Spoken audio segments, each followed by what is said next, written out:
News 28 मराठीमध्ये आपले स्वागत आहे। आजच्या मोठ्या बातम्यांबद्दल बोलूया। दाभोसा ग्लास स्कायवॉकचे लोकार्पण, पालघरच्या पर्यटनाला नवी उंची, स्थानिकांना मिळणार रोजगार।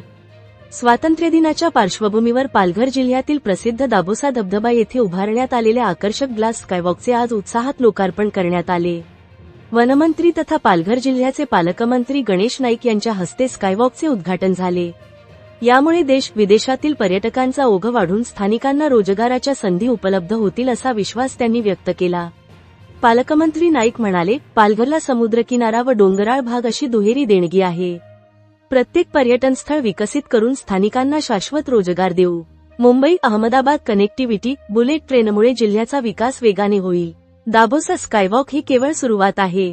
जव्हारमधील इतर पर्यटन स्थळांसाठी आराखडा तयार करण्याचे निर्देश। परिसरात पार्किंग, पर्यटक सुविधा वाढविणार। उत्पन्नाचा काही हिस्सा ग्रामपंचायतीला मिळावा। महिला बचत गटांना पर्यटनाशी जोडणार। आदिवासी कुटुंबांसाठी होम स्टे संकल्पना राबविणार। प्रधानमंत्री आवास योजनेसोबत अतिरिक्त कर्जाची व्यवस्थाही करणार।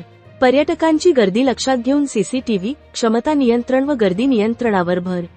अन्न व औषध प्रशासनामार्फत खाद्यपदार्थांच्या गुणवत्तेसाठी विशेष मोहीम। कार्यक्रमाला खासदार डॉक्टर हेमंत सवरा, आमदार राजेंद्र गावित, आमदार हरिश्चंद्र भोये, जिल्हाधिकारी डॉक्टर इंदू राणी जाखड, मुख्य कार्यकारी मनोज रानडे, पोलीस अधीक्षक यतीश देशमुख यांच्यासह अधिकारी व नागरिक मोठ्या संख्येने उपस्थित होते।